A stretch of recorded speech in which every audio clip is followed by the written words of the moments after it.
Cette année ne s'est peut-être pas passée comme prévu, il y a eu des projets qui sont restés en stand-by, votre cercle d'amis s'est restreint, vous avez peut-être perdu des êtres chers ou raté certains examens, mais surtout vous avez adopté certaines mauvaises habitudes qui n'ont nullement participé à votre développement et à votre réussite, mais plutôt contribué à endiguer votre croissance, vos projets et vos relations. C'est pourquoi aujourd'hui, nous allons nous aventurer dans le futur en laissant derrière nous les tendances obsolètes et les habitudes qui ne servent plus à votre croissance. C'est le moment de faire table rase du passé, pour accueillir le changement et devenir les architectes de vos vies. Installez-vous confortablement, car voici 7 choses à abandonner pour cette année à venir. 1. La procrastination. La procrastination, c'est le fait de remettre au lendemain ce que vous pourriez faire aujourd'hui. C'est cette sensation où vous vous dites souvent « Oh, je le ferai plus tard », pour finalement repousser les choses indéfiniment. Cela peut être des tâches importantes ou même des petites routines du quotidien. Le souci, c'est que ça devient une mauvaise habitude qui vous empêche d'avancer vers vos objectifs. Mais pour cette nouvelle année, faites l'effort de ne plus procrastiner. Le but, c'est de vous fixer des buts clairs, comme des étapes à franchir ou des tâches à accomplir. Et plutôt que de dire « demain », commencez maintenant. C'est comme si vous dessiniez un chemin et que vous décidiez de marcher un peu chaque jour pour avancer. Vos pas peuvent être petits, mais ils vous rapprochent un peu plus de là où vous voulez aller. Mieux encore, le fait de vous lancer est souvent la partie la plus difficile car une fois que vous avez commencé, tout devient plus facile. Alors, pour l'année à venir, lancez-vous, prenez les choses en main et avancez vers vos objectifs dès aujourd'hui. Plus de « je le ferai demain », commencez aujourd'hui. Planifiez déjà, dès aujourd'hui cette nouvelle année qui s'annonce et soyez clair et précis dans l'atteinte de vos objectifs. 2. La surconsommation de contenu inutile. La surconsommation de contenu, c'est un peu comme manger des bonbons toute la journée. Au début, ça semble amusant et délicieux, mais à la fin, on se sent un peu étourdi. C'est pareil avec la manière dont vous consommez l'information et le divertissement. Passer des heures à parcourir les réseaux sociaux, à regarder des vidéos sans fin ou à lire des articles les uns après les autres peut sembler excitant, mais cela est épuisant et inefficace à la longue. C'est pourquoi vous devez arrêter la surconsommation de contenu inutile. Plutôt que de vous perdre dans une vague d'informations ou au lieu de parcourir passivement une tonne de contenu, de passer des heures et des heures à scroller sur TikTok ou Threads, privilégiez la qualité sur la quantité. Optez pour des contenus qui vous nourrissent intellectuellement, émotionnellement ou même spirituellement. C'est comme choisir des aliments sains pour votre esprit. Ces contenus-là vous apporteront vraiment quelque chose, une nouvelle idée, une motivation ou un éclairage sur un sujet qui vous intéresse vraiment. Et vous savez quoi? En réduisant la surconsommation, vous libérez du temps pour d'autres choses qui comptent vraiment pour vous.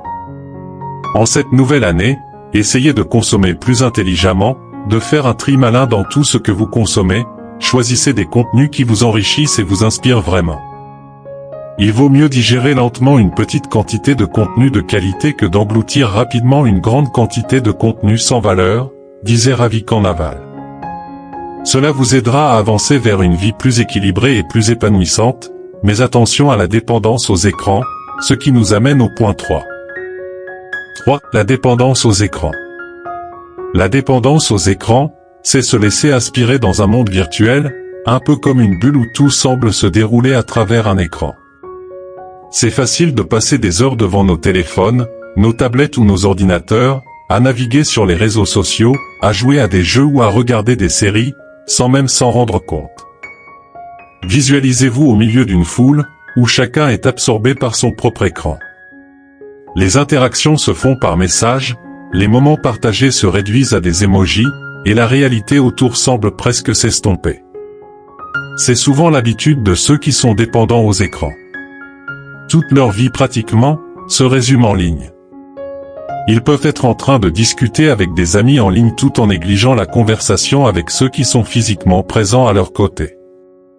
Si vous êtes dépendant aux écrans, cela vous éloigne de ce qui compte vraiment, les moments précieux avec vos proches, les discussions en face à face, les expériences réelles. C'est à cet effet que Jacques Dorsey disait « la technologie est formidable, mais elle peut aussi nous déconnecter des autres. Limitez votre temps d'écran pour vous reconnecter au monde réel. Pour l'année à venir, réduisez cette dépendance aux écrans. Prenez conscience du temps que vous passez devant ces appareils. Accordez-vous des moments sans écran, où vous pouvez pleinement apprécier le monde qui vous entoure, où vous pouvez échanger avec vos proches, partager des rires et des expériences authentiques. Sortez, promenez-vous, profitez du plein air.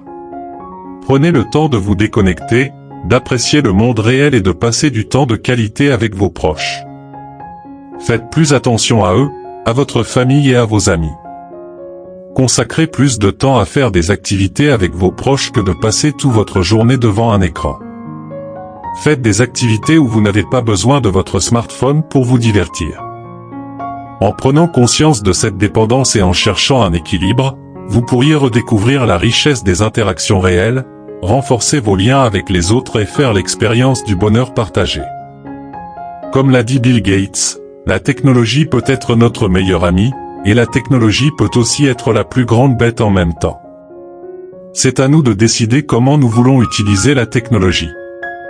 4. Le manque d'auto-soin. Prendre soin de soi n'est pas un luxe, c'est une nécessité. Accordez-vous le temps de recharger vos batteries, mentalement et physiquement, et la Gifty Akita. En effet, le manque d'auto-soin est oublier de prendre soin de la personne la plus importante dans votre vie, vous-même. C'est tellement facile de vous laisser submerger par vos emplois du temps chargés, vos obligations, vos responsabilités, jusqu'à négliger vos propres besoins. On oublie souvent que pour être au meilleur de notre forme, pour être efficace et épanoui, il est essentiel de prendre du temps pour nous. Imaginez que vous êtes une batterie. Si vous ne prenez pas le temps de vous recharger, vous finirez par vous épuiser. Ça peut être des choses simples comme prendre quelques minutes pour méditer, pour faire de l'exercice, pour lire un livre qui vous passionne, ou simplement pour vous détendre. Ces petites pauses font toute la différence dans votre journée. Pour cette année, accordez-vous du temps, que ce soit pour méditer quelques minutes chaque matin, pour faire une activité physique régulière qui vous fait du bien, ou pour vous adonner à des hobbies qui vous détendent. Les habitudes alimentaires jouent aussi un rôle majeur dans le bien-être. Optez pour une alimentation équilibrée et nutritive, en privilégiant les aliments naturels et complets. L'hydratation est également essentielle, alors veillez à boire suffisamment d'eau tout au long de la journée. Le sommeil est souvent négligé, mais il est crucial pour recharger votre énergie et maintenir une bonne santé mentale. Essayez donc de vous fixer une routine de sommeil régulière pour garantir un repos suffisant. Prenez soin de votre santé mentale, émotionnelle et physique. N'est-ce pas d'ailleurs la santé que vous souhaitez en premier à vos proches, comme vœu en début d'année? Il est utile de noter que ces pratiques ne sont pas seulement des résolutions à court terme, mais des habitudes à intégrer dans votre vie quotidienne. En prenant soin de votre bien-être mental et physique, vous investissez dans votre qualité de vie à long terme. Apprenez à écouter votre corps et votre esprit, à reconnaître quand vous avez besoin de faire une pause. En prenant soin de vous, vous serez plus en mesure de faire face aux défis de la vie quotidienne et vous serez plus capable de soutenir ceux qui vous entourent. Et rappelez-vous, prendre soin de vous n'est pas un luxe, c'est une nécessité pour cultiver un bien-être durable. Votre bien-être mérite toute votre attention. 5. La routine monotone. Regardez autour de vous, il y a un monde immense à explorer, des expériences à vivre et des aventures à embrasser.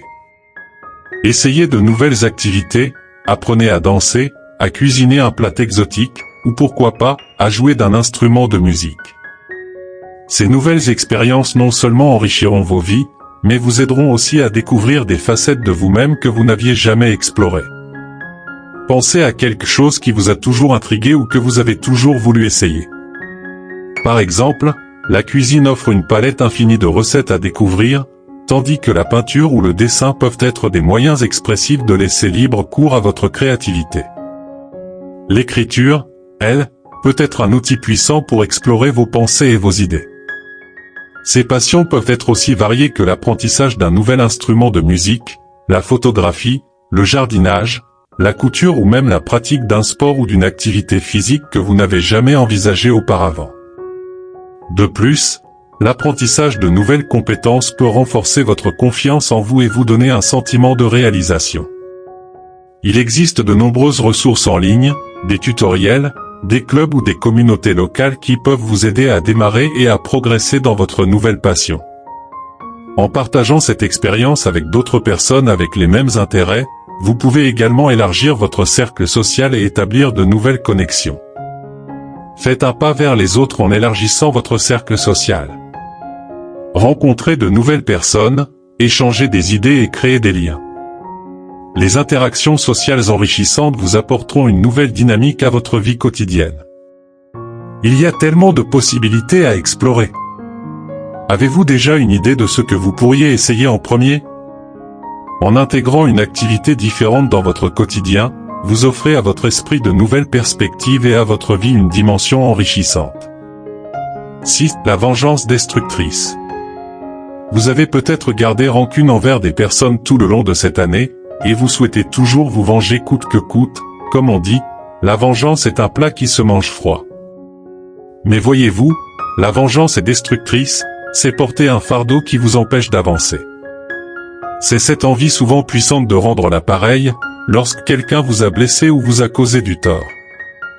Ça peut sembler une réponse logique, une manière de rétablir l'équilibre, mais en réalité, cela vous emprisonne dans un cycle sans fin de ressentiment et de douleur. Imaginez que vous portiez un sac lourd rempli de colère, de rancune et de désir de revanche. Ce poids va inéluctablement vous empêcher d'avancer, vers la paix intérieure et la résolution.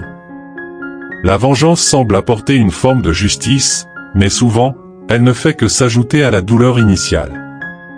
Commencez cette nouvelle année, avec une perspective de vengeance plutôt constructive que destructrice.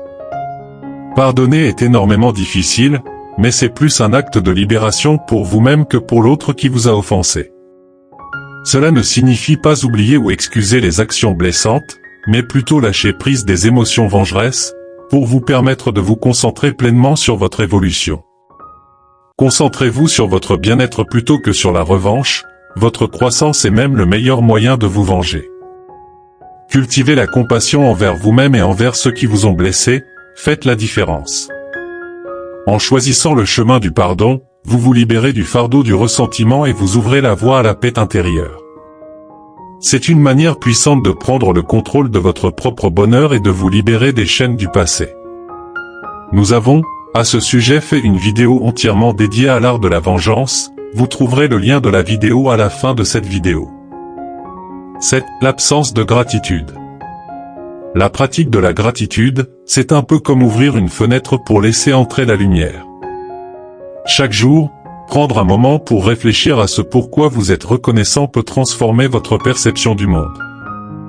Des études, comme celle menée par Robert Emmons et Michael Kellogg, ont démontré les bienfaits de la gratitude sur notre bien-être mental et émotionnel.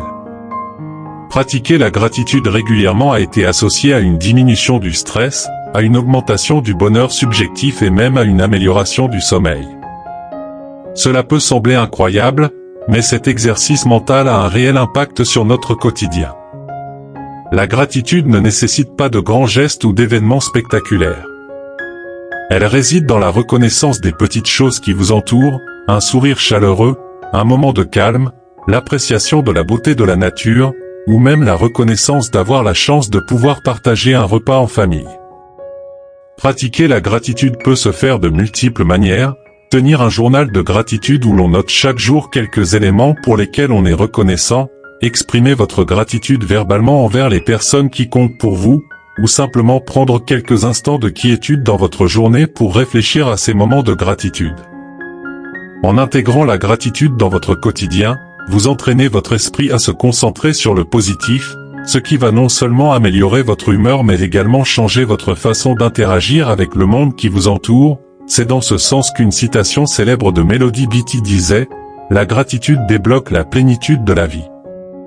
Elle transforme ce que nous avons en suffisance, et plus encore. Elle transforme le déni en acceptation, le chaos en ordre, la confusion en clarté. Elle peut transformer un repas en un festin, une maison en un foyer, un étranger en ami. La gratitude donne un sens à notre passé, apporte la paix pour aujourd'hui et crée une vision pour demain. Nous voilà à la fin de notre aventure, sur la liste des 7 tendances à reléguer au passé. Mais rappelez-vous, ce n'est pas simplement un adieu, c'est un accueil chaleureux à de nouvelles perspectives, à de nouvelles pratiques qui vous mèneront vers un avenir plus épanouissant. Chaque pas que vous faites pour vous améliorer individuellement contribue à votre développement et à votre élévation. Donc, engagez-vous à laisser derrière vous ce qui ne sert plus à votre épanouissement et à embrasser les opportunités de croissance, de connexion et de progrès. N'oubliez pas de liker, de partager et de vous abonner pour plus de contenus qui vous inspireront à créer une vie meilleure. Merci infiniment pour votre soutien. À très bientôt pour de nouvelles aventures. N'oubliez pas, avec Citaction, agissez avec sagesse, soyez le changement. Si cette vidéo vous a plu, découvrez notre contenu sur 6 mauvaises habitudes qui détruisent votre productivité, pour commencer cette nouvelle année du bon pied.